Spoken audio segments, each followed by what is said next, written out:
begun. Hollywood is in control of politics. The government is killing innovation. Don't let them get away with that. I have a dream, like Dr. King. This is the time to stand up and fight. By any means, if we don't do anything. Hello everyone. Thank you very much for coming to MegaBreakfast. I'm Dotcom. I'm Mathias Ortmann. And before I go and talk about Mega and the case and things like that, I want to say that last year, when the first MegaBreakfast took place, I was still on house arrest, and I was not allowed to use the internet. So I find myself privileged and in a happy position to be here today and address you personally. That wasn't so easy a little bit over a year ago. And I would also like to ask your permission to make a tweet and send a picture to my followers of all of you guys, because I have 300,000 of them, and they want to know where I am right now. So if all of you could just raise your hands. Woo! Okay, I bet some of you are following me on Twitter, so you have my permission to use your mobile device and retweet this now. Let's sure everybody knows we're here. Okay, so this is done. The whole case, the destruction of Mega Upload, the raid of our homes and families has gotten global attention. And everything that has happened so far for us was on the one hand, a total horror trip, unbelievable, unexpected, and shocking. And our lives have definitely changed quite a bit. And what happened after the disaster, after the perfect storm, was something that none of us could have expected in their wildest dreams, was the support that came. The support from the internet, from users of our websites, but also from members of the public in New Zealand who looked at this and said, wait a minute, this doesn't make sense. A lot of people here have used Mega Upload and knew exactly how it worked. I mean, anyone could go to our site, upload a file, get a link, and give that to their friends or post it on a website. There was nothing on Mega Upload that said, hey, upload piracy here or search for the latest movie. I mean, it was infrastructure. It was a tool that we provided and an innovation that we created that a lot of people have used for legitimate uses and some people have used to share pirated material. But then, when you look at our site and you compare it with YouTube and RapidShare and Dropbox and other sites like that, they all have to deal with the same issues. So why did they take us down? Why did they come to New Zealand to do this? And it's a struggle really between the content industry, primarily Hollywood and the music labels, and the Silicon Valley, the internet, the new form of distribution, which is much faster, much more efficient, and kind of interfering with the licensing and business model that Hollywood has today. I need to explain this to you. Hollywood has a licensing model that allows them to raise money for their movies before they are even shot. They have thousands of licensing partners around the world, so if they make a new movie, they send basically a business plan to their licensing partners, say, here's the script, here's the idea, this is the director, these are the actors, and we're now raising $100 million for this movie. And if you put your money in here, you're going to have the licensing rights for your country and your share of this whole production. Now, in the age of the internet, where you cannot release a movie in one country and then expect the rest of the world to wait 3 or 6 months, you can't work with this model anymore. You can't expect people to wait for a movie for 6 months, right? So what Hollywood did, instead of embracing this new technology and embracing the internet, they entered into a war against this new innovation, and they aggressively lobbied politicians all around the world to try and change and stop the future. And the way they have done it is really quite upsetting, because what they did, they hired politicians. They basically bought a senator who has been in the Senate for 30 years and who has the best relationships, of course, with all these top politicians in the White House. And they got him to create this SOPA law and get all his buddies to come together and say, hey, this is how we can stop the internet. This is how we can stop this kind of new distribution model, and this is how we can save our outdated licensing model. Let's have an act that says we can ban websites, we can censor them, we can turn them dark, we can go to their payment processors and shut them out of business. We can go to their advertising partners and say you can't work with them anymore, and we can label them as pirates, even if they only have a single link on their site that links to copyright infringing material. And obviously, the internet was outraged about that. People were, what the hell? This is not the future. This doesn't make sense. Why would you restrict us in this way? And SOPA failed. And politicians being politicians, especially Chris Dodd of the MPAA, he wouldn't accept that. There had to be a plan B. There had to be something else, because his job was on the line. And he said that very clearly in an interview to Fox. He threatened the White House and said, if you guys don't help us, and he was referring to the SOPA law and their anti-piracy efforts, why would we give you money to win your next election?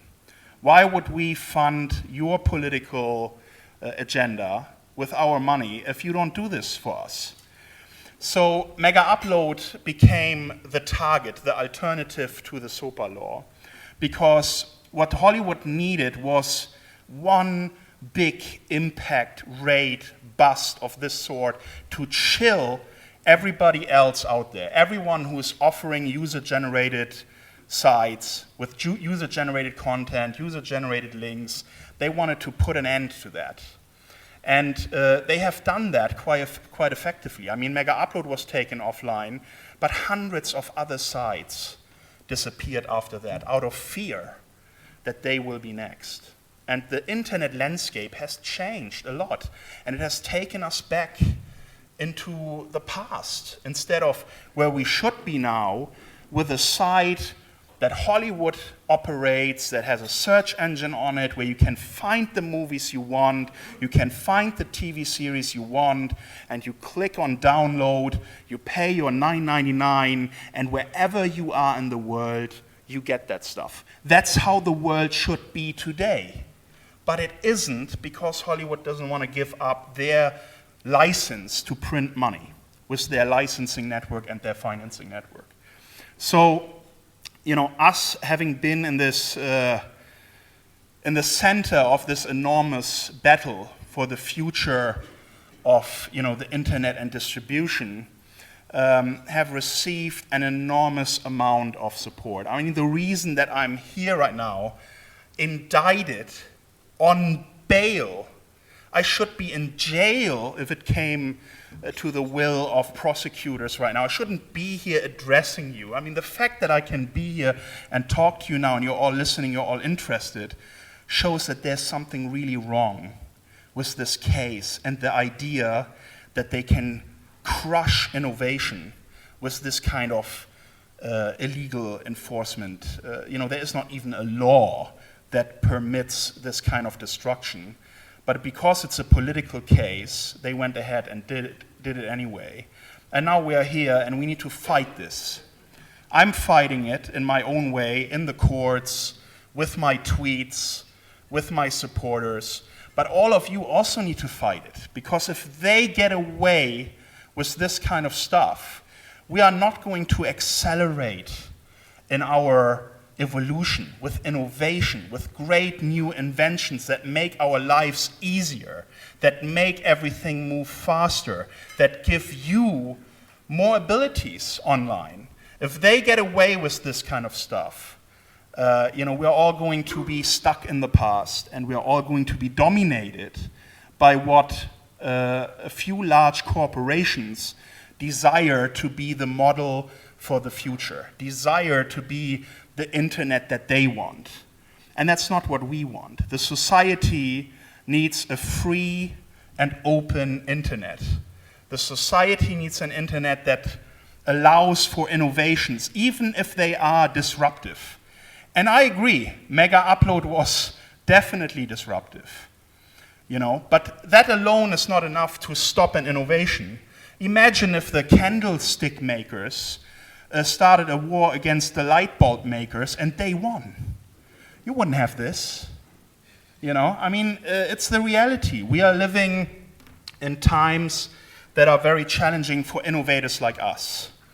And the copyright lobby has spent a lot of money over the last decade to get more and more restrictive laws in place. And today we are living in a world where copyright is almost on the same level like terrorism. They used a spy agency to spy on my family and provide surveillance and data to the Americans because they labeled me as a threat for national security. This is the world, the reality that we are living in today. Copyright is a tool of censorship. Copyright is a tool to stop innovations that are unpleasant for the big guys. So copyright needs to see a reform. There needs to be a fair copyright law that still allows space for innovators to create new technologies, and there need to be laws that prevent these kinds of extreme invasions that we had into our lives.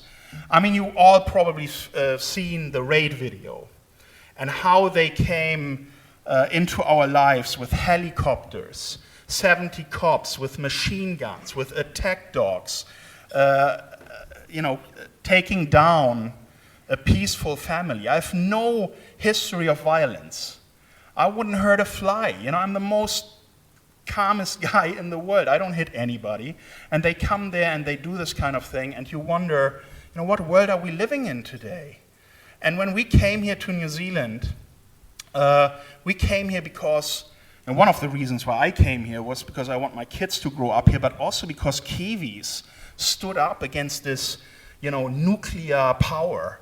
And they said, hey, we don't want this stuff here. And I love that, because you're on no nuclear target list, you're a clean nation. And I love the stance that New Zealand took on in that matter. And it was one of the many factors that made me decide to come here to New Zealand. And when this all happened to us, we were so surprised how New Zealand has been almost throwing themselves at this opportunity to provide us on a silver platter to the United States government and the MPAA. And the way all of this has happened, none of you should have any doubt at all, not even for a second, that your prime minister wasn't behind this and wasn't fully involved from day one. We know he was. Make no mistake, there's no question that this is a political case. Everything that happened to us, from the raid to the spying to the ongoing persecution of us. Let me give you one example. Every time I have a visitor come to New Zealand to do an interview with me, to work on a documentary, business partners, investors, when they say at the airport that they are going to see Dotcom, these people are held, and I'm telling you right now, 8 times this has happened. The people are held at the airport for 2 to 3 hours. They are strip searched. They have to open their laptops. They have to show their pictures, the applications that they are running on their computer. They have to show the pictures in their phone. How the hell will you be targeted like this just because you come to see a guy who's creating websites and innovations for people to make their lives easier? You know, this is the kind of country that we are all living in right now, and we need to fight against that. We need to fight against this new GCSB law that wants to allow spying on all Kiwis. You know, and I tell you why. Because the GCSB is nothing more than a subsidiary of the NSA. The NSA is using the GCSB to spy on their own citizens, and on Australians, and on everybody else that the GCSB can get their hands on. And in exchange, and this is very important, you all need to understand this, and this is not just some crazy idea, the GCSB gets access to all your data. They put in your selector data, your phone number, your email, and then the US will return to them everything that they have on you. And even though the GCSB is not legally allowed to spy on you, they circumvent the law by getting the data about you and your surfing history and your emails and your chat messages and your SMSs from the Americans. Because they are spying on all of you and they have all that data, and based on this Five Eyes network that the GCSB is a member of, they are getting everything about you already if they want to today. And what John Key is attempting to do right now, because that's the status quo, he wants to legalize it. He needs to legalize it. That's why he fights an independent inquiry into this whole matter, because if the truth would come out and you would all know what they are already doing today on a massive scale against New Zealand citizens, you would be devastated. This government would have no chance to survive the next election. And that's why you don't get the transparency. You do not get the inquiry, and he needs to put this new law in place. And one thing that I want to ask all of you is to do your homework. Read about the GCSB. Read about the submission that Bram, my co-defendant, and I have made to the Security and Intelligence Committee a few days ago to oppose this legislation. This is almost as important for you to stand up now against this law and against the Americans as it was when you did against nuclear warships in New Zealand. Because information in the wrong hands is also a weapon of mass destruction. If you have all the information about all the people and you want to use it against them, you can do that very effectively. And I promise you, every single one of you has something in that Five Eyes spy cloud that could be used against you at some point if you are becoming a target. So we need to fight for our privacy. We need to fight for our rights. And that's why we have created Mega. Mega is a website that allows you to upload your files, your content, fully encrypted. The encryption is happening in real time. We don't have the keys. It's open source. Everyone can verify it.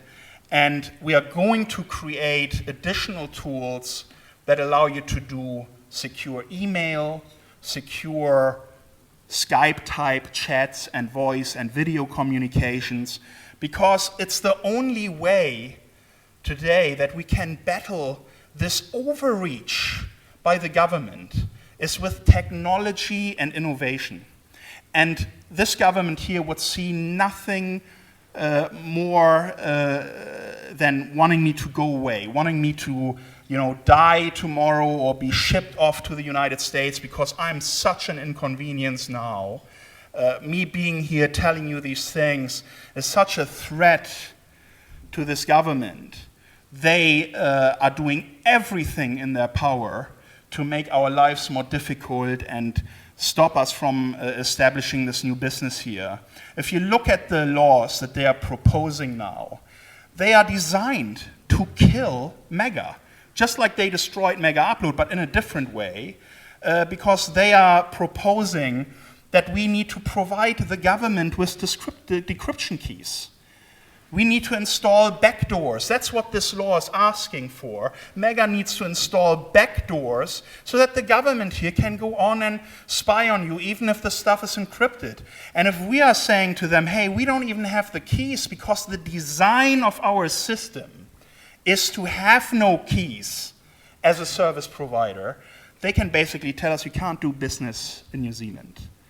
So they are going out of their way to destroy us, to get us out of here, and to move on with their agenda.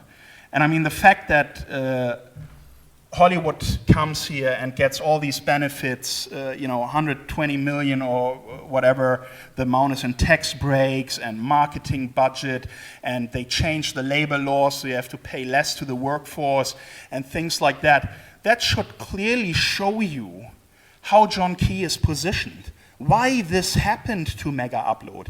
No one should doubt for a minute when Warner was here and negotiated that package for shooting the Hobbit movies in New Zealand, that MegaUpload wasn't tabled, that MegaUpload wasn't part of the package, that we weren't nicely wrapped up on a silver platter presented to the MPAA and to Hollywood to attract this kind of business to New Zealand.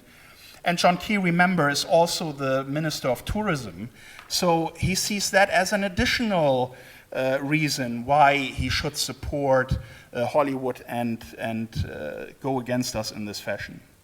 And we are going to reveal much more in depth, with much more facts and evidence, what exactly happened in this case in our extradition hearing.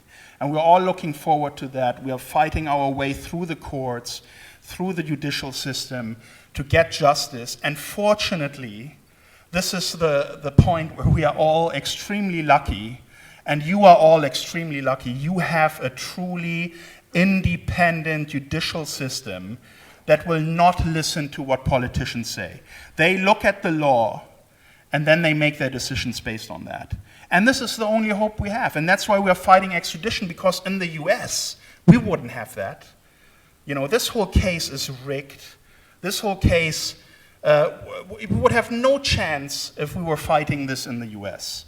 They would lock us up in chains. They would not release a penny of our assets, and we would not be able to afford a fair legal defense. The only reason why we are even able to fight back now is because we managed to create a new, valuable business that people are willing to invest in, where people are willing to pay for some shares in that company. Otherwise, we would be toast. We would have no chance. They are still sitting on all of our assets today, and they are not allowing us a penny for legal defense, okay, in the US, right? Here in New Zealand, thanks to some great judges, funds were released, and we can fight back. And now you are all benefiting, you are all seeing the results of this. If it wasn't for our fight, you wouldn't know about New Zealanders being spied on, and not just me. The Kittredge report was talking about 88 others, and that's only what she could find on the surface. I'm telling you, it's thousands of cases of spying against New Zealanders. We need to have that inquiry. What we are also hoping to achieve with our court battle over time is that BORA, your basic rights here in New Zealand, are being strengthened. Because a lot of things that they have done against us are not even possible under your law.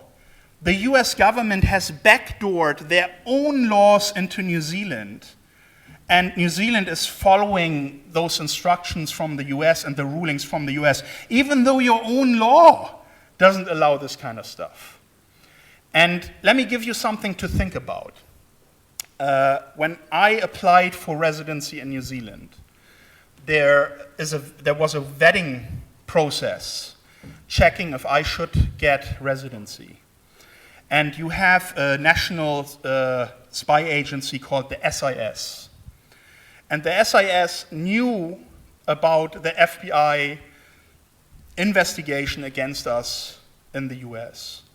And the SIS in 2010 informed the immigration in New Zealand, do not give this guy residency. We don't want him here. This is a problem. He's being investigated. Do not allow him to come in, okay? That would have been the end of it. I wouldn't be here. I would be in Hong Kong. The whole case wouldn't have happened because in Hong Kong, they would have laughed at this case. They would have said, you are crazy. They wouldn't have put me through the things that happened here in New Zealand because they are not that close to the United States. And in Hong Kong, everything we did was perfectly legal, you know? So the SIS lifted this restriction that they have put on immigration in New Zealand 1 day after John Key met with the key executive of Warner Brothers and the MPAA. 1 day later, the decision was made, let him come in to the country. And there is only one logical reason for that. Why would they let me in here? Because at that point, they already knew we are going to take MegaUpload down, and we as New Zealand, we are going to give that to you, United States, MPAA, and Warner on a silver platter. There is no other logical explanation for this kind of event. So more of this is going to come out over the next few months and probably years that we'll be fighting this in court. And I ask all of you to follow this case closely, follow my Twitter. I'm going to keep you up to date about the developments of everything that's happening in this case. And I've said my part. I will now hand the floor to Mathias, and after he is done, we'll do a little Q&A, and I'm happy to answer all your questions. Any question you have, you will get an honest and straightforward answer. Mathias?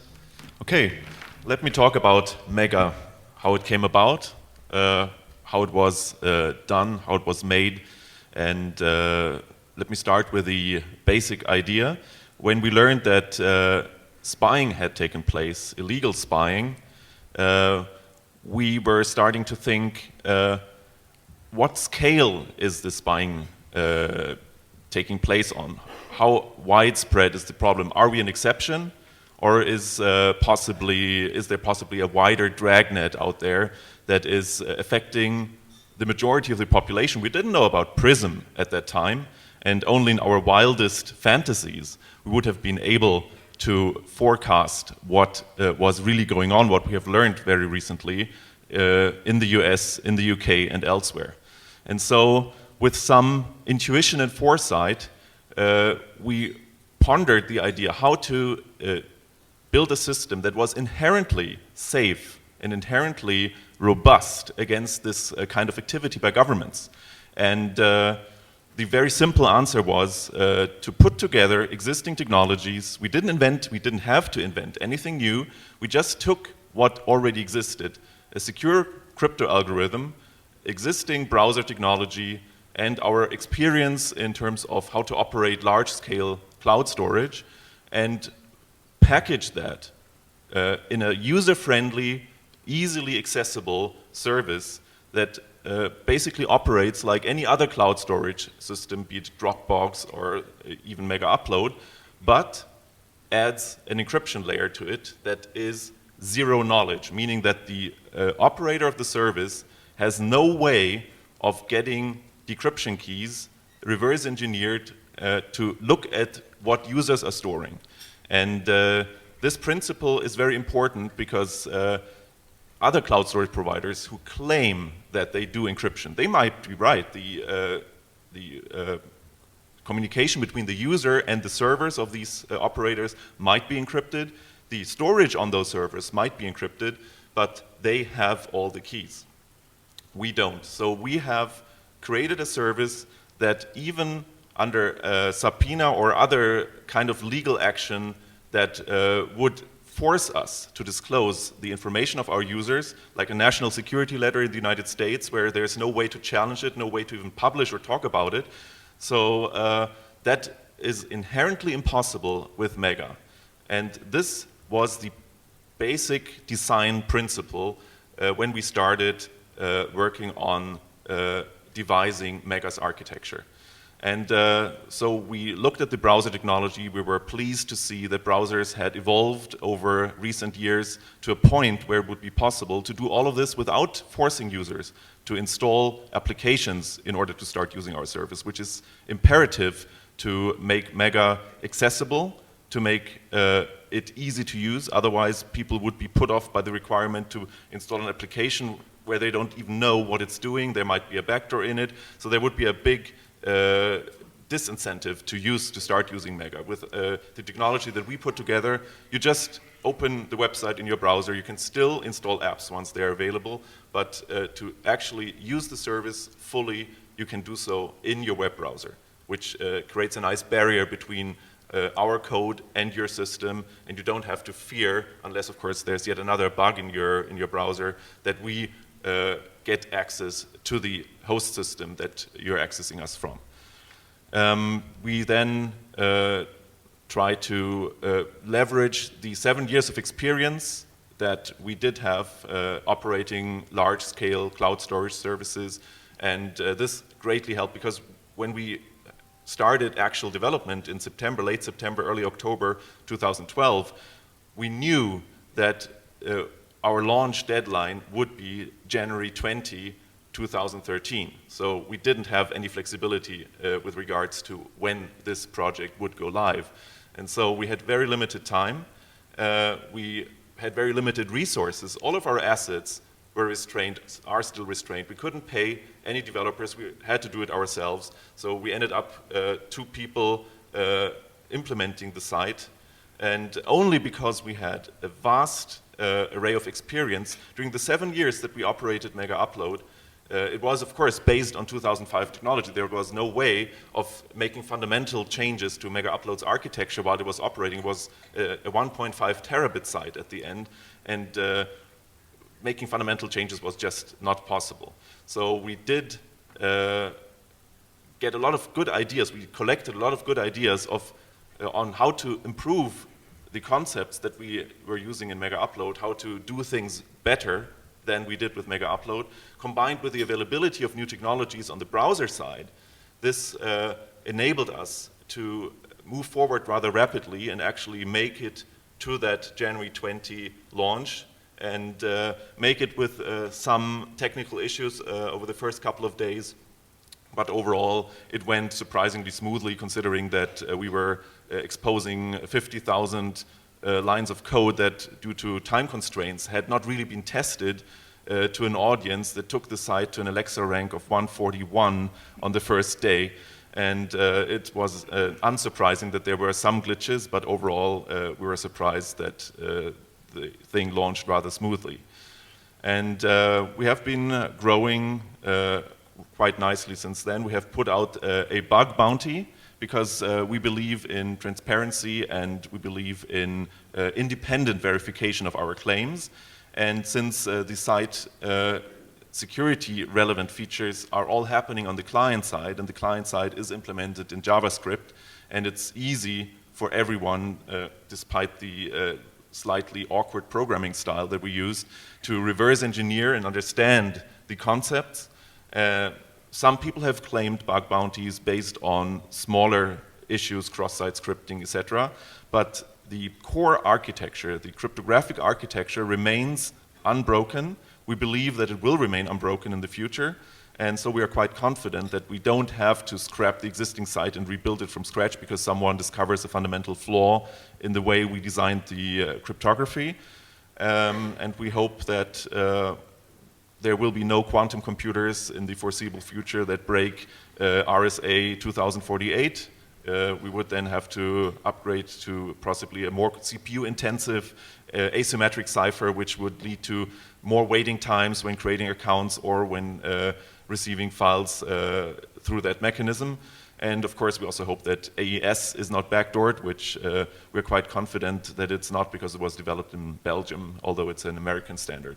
So we believe that Mega in its current form is just the starting point, the nucleus of a vast array of services that build on top of our cryptographic architecture and allow people to communicate and to store their information without fear of rogue governments, and that explicitly includes the government of the United States of America, snooping their information to gain information on how to, in case they want to, go after you and damage you. And I think this will be increasingly important in the future. People will realize that, wait a minute, what do I have in my Facebook account? What did I say on Skype? What am I emailing around? Does the other side maybe have an active issue with the government, and will I be dragged into this? Could something like a joke that we are pirates, for example, be used against us? Some irony quoted out of context can already get an arrest warrant against you. So be careful what you say online until you say it encrypted. That's my advice to you. Any questions? Yeah, let's move to the Q&A segment. I will give the microphone.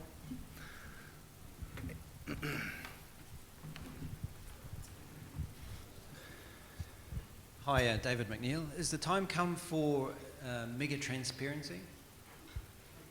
You want to answer? Mega transparency in which sense? Mega leaks?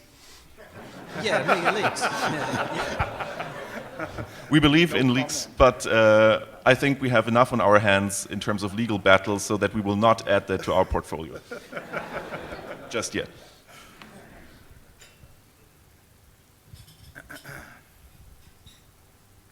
Hello, I'm Kees from Amber Office. I was wondering if you guys are planning to build some sort of an app engine in the near future. That'd be kind of cool. Possibly. We have no active plans about that, but medium term there might be an app engine. It would be interesting to use an engine that relies on operating unencrypted data without decrypting it, which is quite computationally intensive, but which would enable applications to be built that operate on the data that is encrypted without having to actually know what it is computing. But that's more for the medium term. It's not for the immediate future. Yeah, Tim Norton from 90 Seconds. What's your personal view on why they're collecting large-scale information on so many people, not just a small select group of people of interest? Well, as a German, I'm very aware of the German history. In the 1930s, there were similar tendencies by the German government. It wasn't against specific threats. It was just to have a tool in hand to quash any political opponent. And I think the long-term goal, of course, the current excuse is we are fighting terrorism, so we have to... In New Zealand. In New Zealand, of course, yeah. But the long-term goal, I primarily talk about the United States, but this is a general phenomenon. It is a tool that governments can use. For example, there is a president, a rogue president, and he has a very popular opponent, and he will then be tempted, I'm not saying that he will, but he will be tempted to use information from this NSA spy cloud to discredit that opponent. This means that incumbent rulers have a strong tool in hand to influence the decision-making process of voters, and therefore they are no longer accountable politically for their actions. And this is a very dangerous tendency.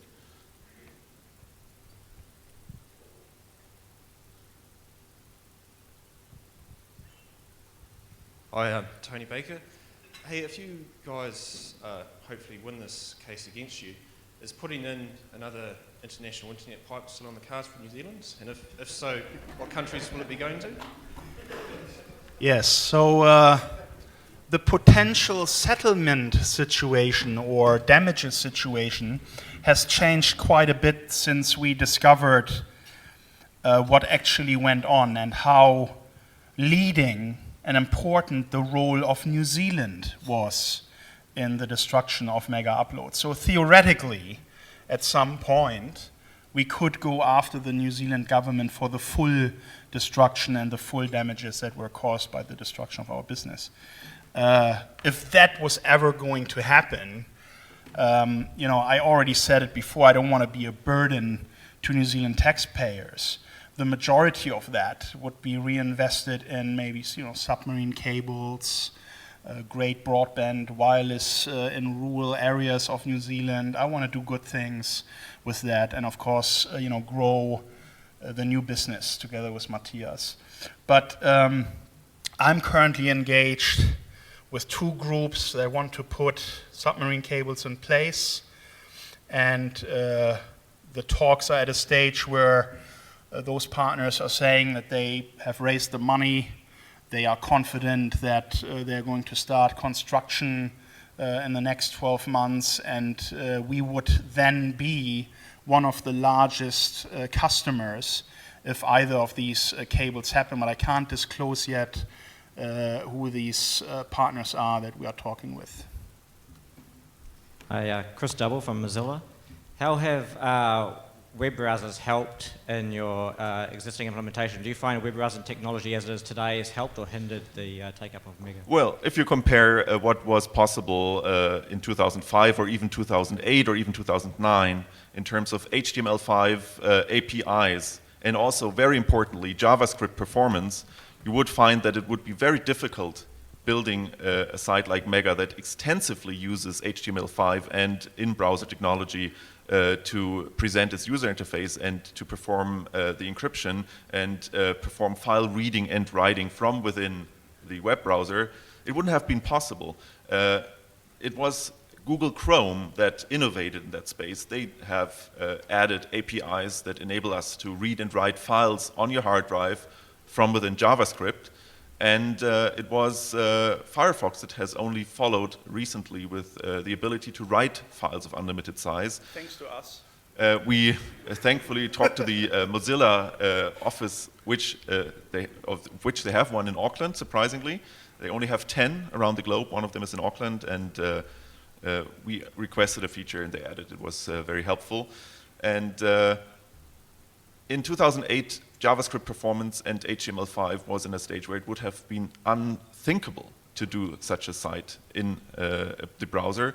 And I think the way that we had to kludge this into IE9 demonstrates that only having that level of support from the browser side would have made using Mega a very unpleasant experience. So we are grateful to Google and also grateful to the Mozilla Foundation for moving the web forward and for innovating performance and feature-wise. Yay, Google! Hi, I'm Thomas Selman here. Just a personal question here for Mr. Dotcom. Are you still a Call of Duty fan? Are you still working on getting your rankings back? Sorry, can you repeat that? Are you still a Call of Duty fan? Oh, yes. Are you working on getting those rankings back? So I'm not playing as many hours as I used to. And I've now switched from free-for-all to one-on-ones because it takes less time. Excellent, that sounds like a challenge.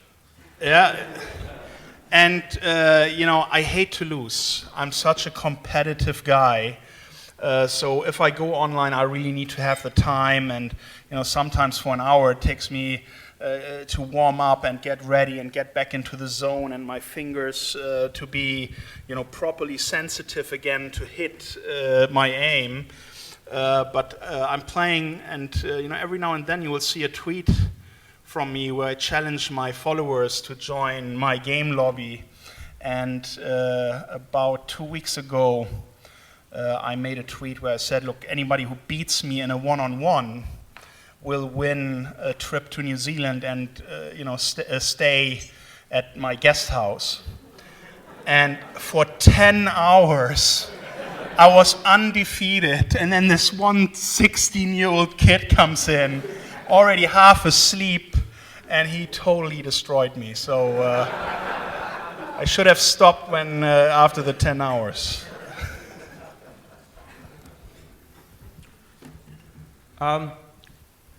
Over here. Hi, I'm Daniel Burtonshaw from the Pirate back here in the corner. Hi. Yeah. Daniel Burtonshaw from the Pirate Party of New Zealand. Firstly, I really did like your analogy with New Zealand resisting the nuclear power thing. You did like it? I love it, Oh, seriously. You don't mind if I steal that? Yeah, no, go ahead. Thank you. Everything I say here today, copy it, share Just it. checking. No problem. As a second point, congratulations on getting Mozilla to do anything, because, you know, typical open source. No, but what I'd actually like to ask you is, obviously being from the Pirate Party of New Zealand, we really feel that, that there's a need for Parliament and the process of government and the creation of legislation to actually have a technically capable voice in Parliament, and the current Parliament is frankly a bunch of ignorant buffoons when it comes to technology. I was just wondering what your thoughts on that idea of having somebody who actually understands technology and can actually discuss it at a competent level in Parliament would be. I think the Greens and Labour have some capable people, but you're definitely right.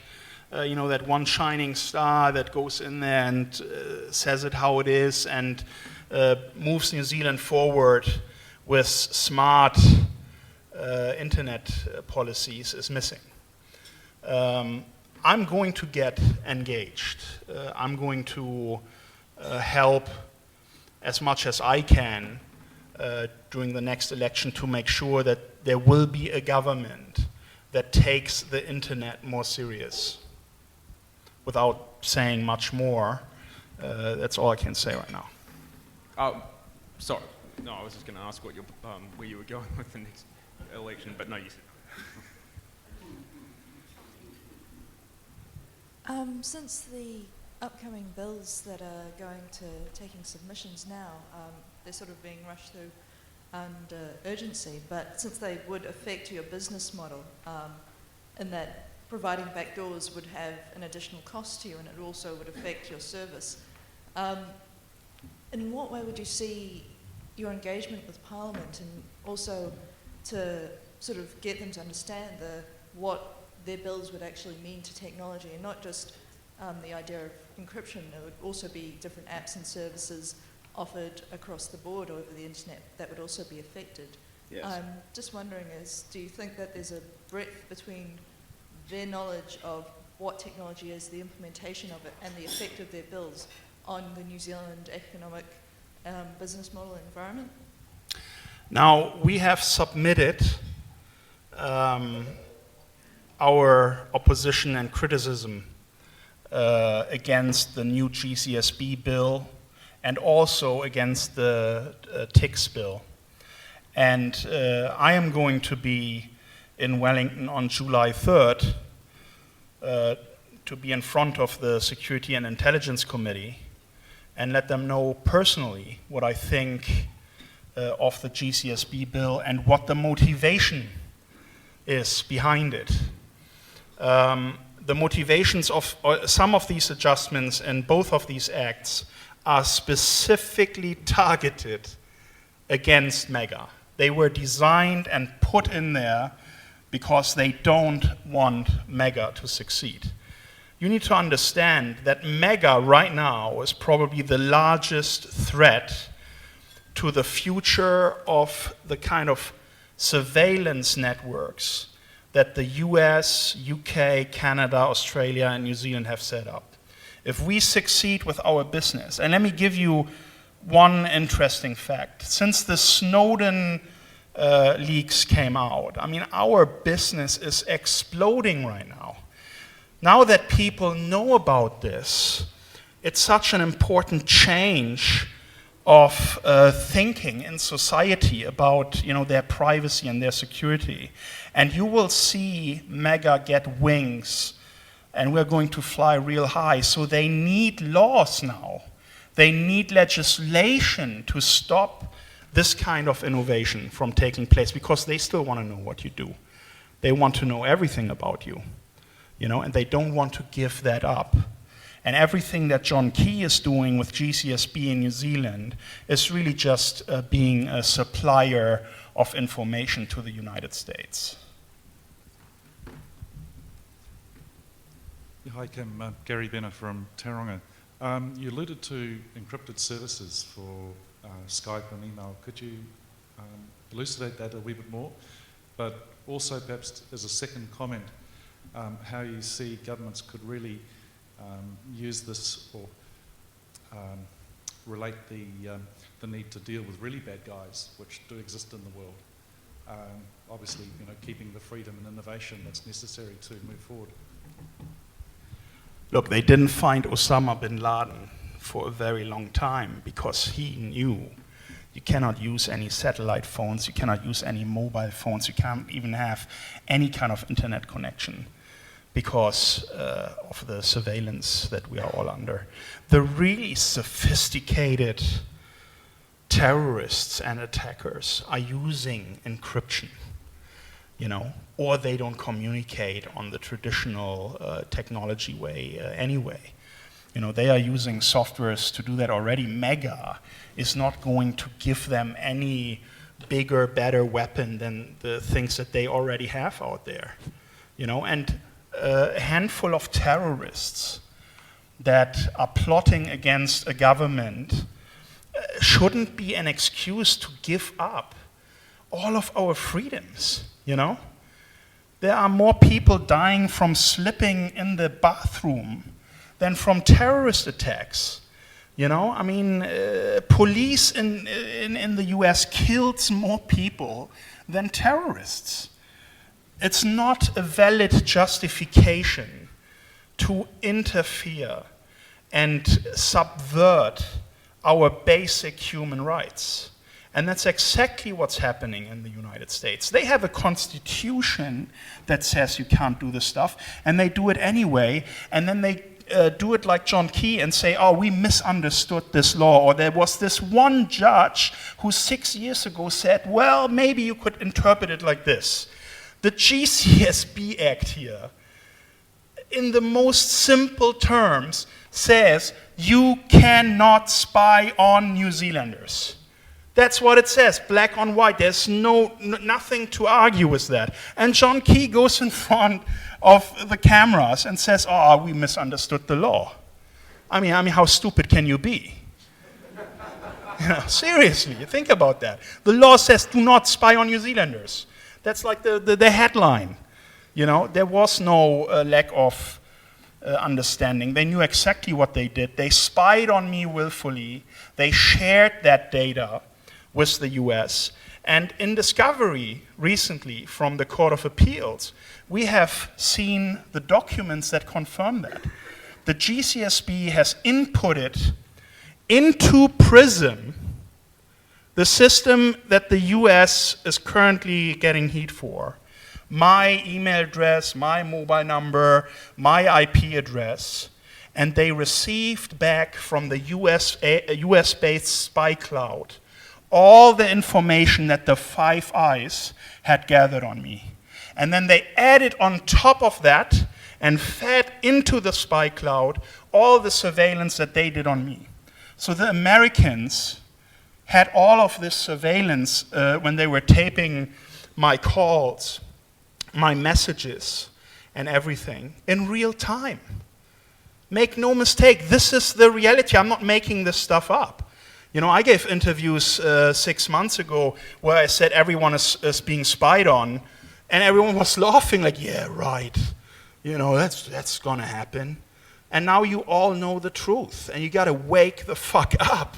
I'm sorry for the language, but this is the reality we live in today. And you have to fight this GCSB bill. And you have to tell your politicians, we don't want this here in New Zealand. We don't have terrorism here. We don't have weapons of mass destruction. I mean, did you see John Key talk about weapons of mass destructions in New Zealand justifying GCSB? Yesterday, attacking David Shearer in Parliament, calling him my son, and saying you will never be prime minister if you don't stand up for the security of Kiwis.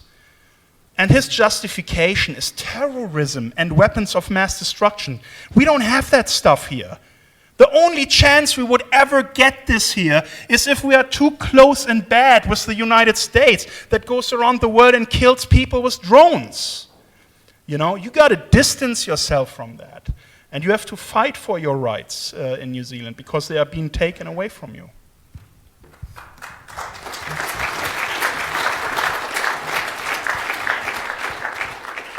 I would just like to make a comment about, shall we call it, balance.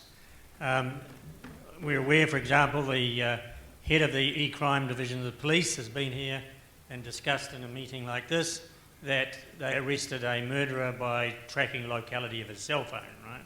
So whether you call that spying or not, it is a significant issue. I'd just like to raise the issue that this problem was actually discussed in Greece about 500 BC, and it's now widely known in English as who guards the guardians. So unless we can argue that we don't need the SIS and the GCSB at all, then they are going to exist in some form. So now the problem is who is going to be responsible for ensuring that they perform correctly.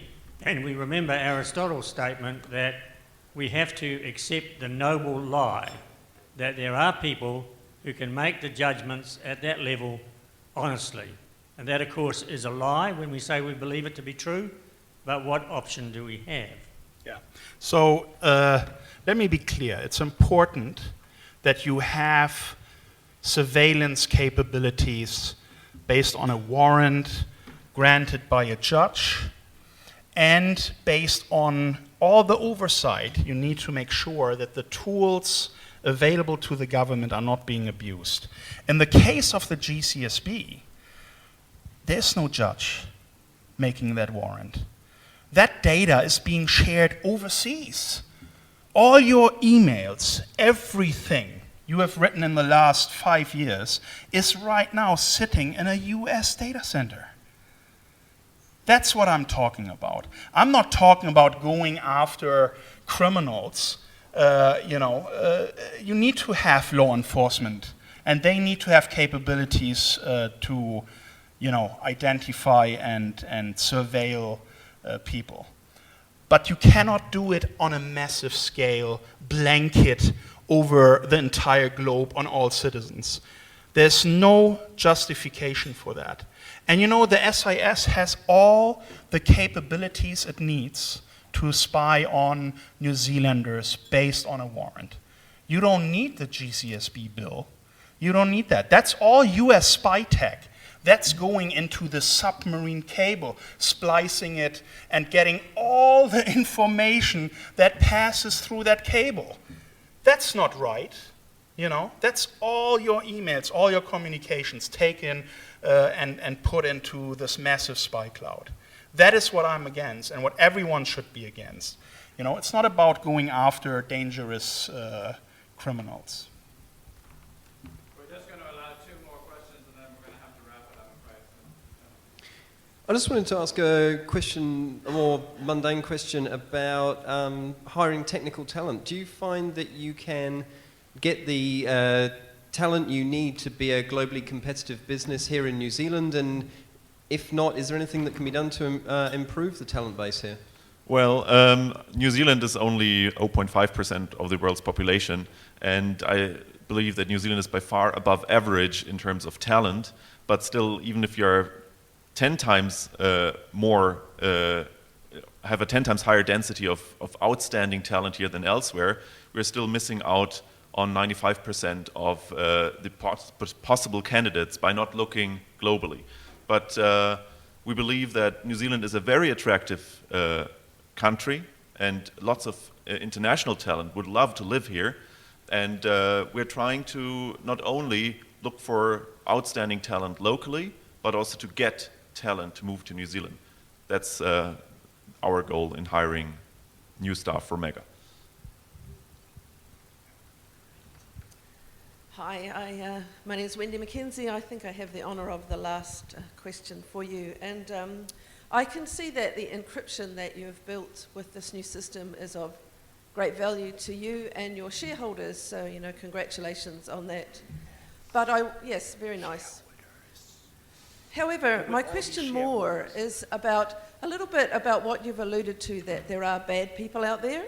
And if I was a bad person, sex trafficking, whatever was my want, I would really be interested in using your technology. Keeps you safe, keeps me safe. So I just want to ask you, as a citizen of New Zealand, where is your responsibility in this? What advice would you give to make sure that I'm caught?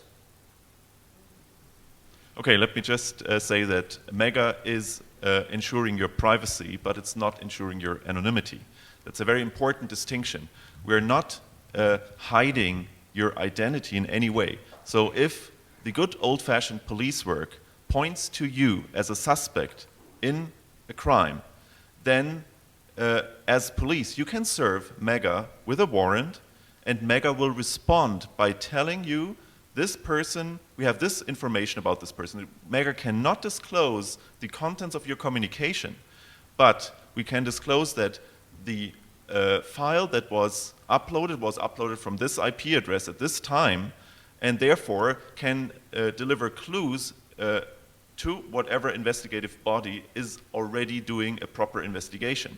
What will not happen, and what should not happen, and what has not happened in the old world, in the offline world, is that the police is going through all papers of all people in a country to find offenders randomly without a warrant. You still need the old-fashioned police work to get a suspect identified, and then we will assist. You cannot communicate anonymously through Mega. We store your IP address, and we will disclose it to law enforcement if there is a proper warrant and a proper suspicion.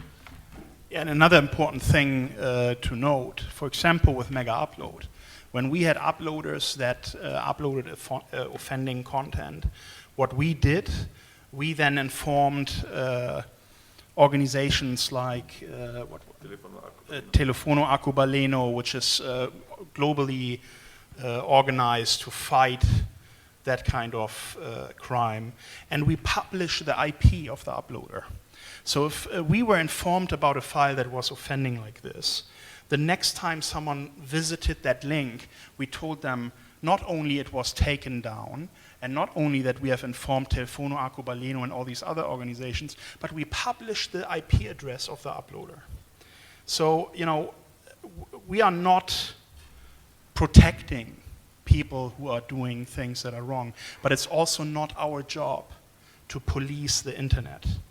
Okay, that cannot be the job of service providers, and it shouldn't be at all. You know, law enforcement has to do their job, and once they've done it, we are ready to assist. But in the case of Mega, we'll never be able to give access to the contents that you have uploaded. They would still have to come to your house with a search warrant, search your computer, and then find that stuff.